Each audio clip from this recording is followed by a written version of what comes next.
हम तेरा के देख ले बानी। कहाँ? एक बात कही। कहा? I love you. भाग चुचुनर। अरे बाप रे बाप, पट गइल रे, पट गइल।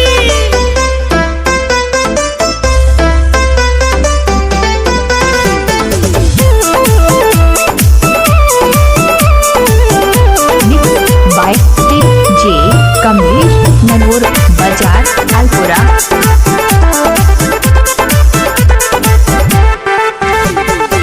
हमके बना लो गोरिया पल्ल भर हो।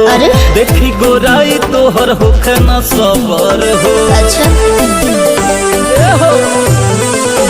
हमके बना लो गोरिया पल्ल भर हो। देखी गोराई तोहर होखे न सबर हो। राह चले लुक सभे तोहर के देखता रे।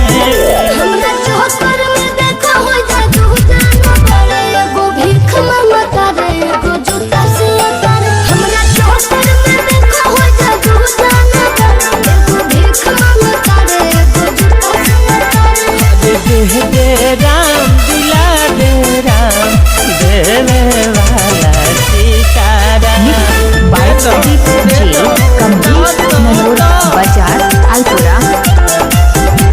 कि काहे पड़ल बारो तू पीछा, पूरा नहीं होई छा। कि लगले तू कटोरा, हलके मांगे लगबो हो भीछा। बुझलो? ढेर जनी तू ऐठ हो। बुलेट पर हमारा बैठ हो। काहे बैठे? चलो न पिज्जा खिया दी, शॉपिंग करा दी।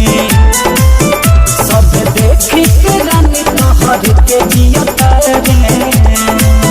हमरा चौकर में देखा हो जादू जानो बड़े एगो भीख मांगता रे एगो जूता सिलता रे। अरे बाप। हमरा चौकर में देखा हो जादू जानो बड़े एगो भीख मांगता रे एगो जूता सिलता रे। बढ़ले बड़ वैसन।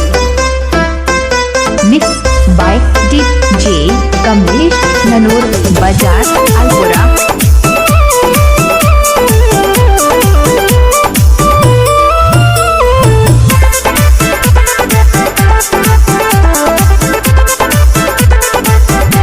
कि सुना बात और सुन रमेश, बिगड़ जाई लगले में भेस।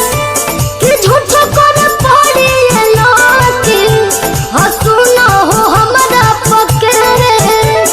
बुझाई? हाँ हो ऐसे न बोल तू बोली हो। नहीं तो चल जाई गोली हो। दिलवा में धोस गइल बहारू। अरे का कहतारू तहरा अखिया के जाम रानी सभे पियता रे। हमरा चौकर में देखा हो जादू जानो बड़े एगो भीख मांगता रे एगो जूता सिलता रे। हमरा चौकर में देखा हो जादू जानो बड़े एगो भीख मांगता रे एगो जूता सिलता रे। अरे ना दे इलाका किसी के भी होकर धमाका डीजे कमलेश के ही होगा।